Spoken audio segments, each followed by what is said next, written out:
Ce soir, au cœur du débat, avec le soutien de Maïté, la cuisine mousquetaire, une interview du professeur Farnier par le docteur Sabouret, qui vont remuer nos papilles gustatives sur le thème « La statiflette ou comment améliorer l'observance de la prise de statine dans la population savoyarde ». Bonsoir, docteur Pierre Sabouret, je suis intervieweur amateur rémunéré une misère, mais j'aime ça. Aucun conflit d'intérêt à déclarer, mais en conflit avec pas mal de monde. Je suis reviewer international pour la revue Local Consensus, ce qui me prend énormément de mon temps libre. Aussi, comme diraient mes amis qui me taquinent, la revue Consensus m'habite. Je suis cardiologue très attaché à la pitié salpêtrière et à ce titre, dans le mot pitié, il y a le mot pitié, c'est pourquoi j'ai accepté le poste de cardiologue intermittent du Paris Saint-Germain. Une réaction, Michel ? Paris, on t'en... Je prends bien évidemment cela comme une boutade venant d'un Dijonais dont l'équipe se morfond dans les profondeurs du classement du championnat de Ligue 2.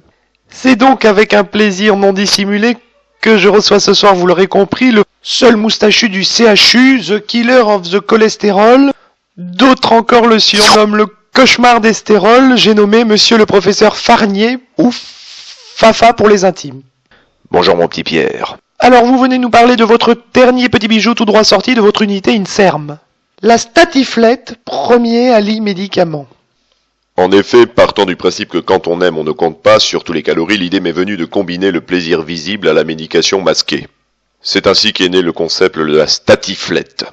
Pouvez-vous nous expliquer en 2 mots ce beau concept ? C'est pas compliqué. Premier ingrédient, la tartiflette, le plaisir visible, le plaisir gustatif.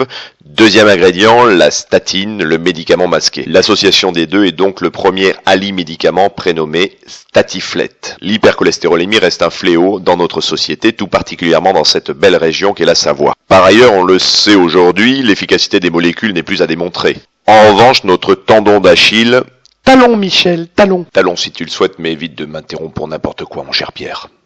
Donc je disais, notre tendon d'Achille reste l'observance médiocre de nos patients. Aussi, une idée de génie m'est venue en voyant ma cousine savoyarde engloutir sa 7e ration de tartiflette, alors que 2 heures avant, elle me présentait son bilan lipidique explosif tout en m'expliquant qu'elle ne prenait son traitement qu'une fois de temps en temps. Aussi est né le concept de la statiflette. Nous avons donc pris une population de 400 savoyards, 70% d'hommes, 30% de femmes. Le BMI moyen était de 47 et un périmètre abdominal de 127 cm.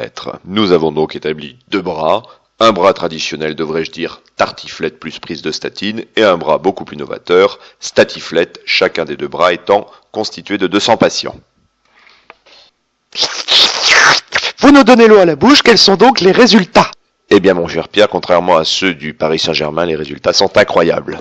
Dès le premier mois, on note une amélioration nette du bilan lipidique avec atteint des objectifs de baisse de LDL cholestérol dans 80% du bras statiflette versus 20% dans le bras tartiflette. Y a-t-il eu, mon bon Michel, des effets secondaires notés ? Aucun, et même moins de myalgie signalée pour cette statiflette. Ah bon, n'y a-t-il pas eu des réserves par la FDA concernant la statiflette ? Oui, effectivement, autant pour moi. En effet, fort de cette parfaite tolérance musculaire et dans le souci de proposer une statiflette à bas coût, nous avons convenu avec le laboratoire Bayer le rachat pour une modique somme du stock de Staltor afin de proposer la staltiflette à un prix imbattable. Et alors, je vous cache pas que ça a bien merdé. Nous avons été contraints d'ouvrir en urgence une 2e unité de dialyse devant le pourcentage accru de rhabdomyolyse sous staltiflette. va-t-on pouvoir trouver rapidement des statiflettes sur les étals de nos grands magasins ? Au risque de vous décevoir, mon cher Pierre, tout comme votre équipe de football favorite l'a encore faite ce week-end, il n'y aura pas de statiflette en vente libre, mais bien des prescriptions sur ordonnance exclusivement. L'ordonnance devra systématiquement mentionner explicitement le nom de la statiflette, crestiflette, taortiflette, zocotiflette, fractiflette. Une bonne nouvelle, à l'horizon 2014, la sortie de statiflettes génériques qui, elles, seront en vente libre dans les supermarchés discount et dans les stations Total. Y a-t-il des études de morbimortalité en cours ? Une étude multicentrique française de morbimortalité, l'étude BITOQ, bienfait, innocuité, tolérance, observance du Crestor chez l'usager savoyard, et une enquête observationnelle américaine, l'enquête ZOB, Zocosiflette Observance. Avez-vous des projets d'autres Ali médicaments ? Effectivement, nous sommes en partenariat étroit avec les unités INSERM de Rennes et Brest afin de développer le quinoformine et le quinamarel. Il s'agit de Quiniaman avec respectivement de la metformine et de l'amarel. Voilà, il est grand temps que cela se termine. Vous pourrez retrouver cette interview dans la prochaine revue Astrapi. À bientôt au cœur du débat et allez le PSG!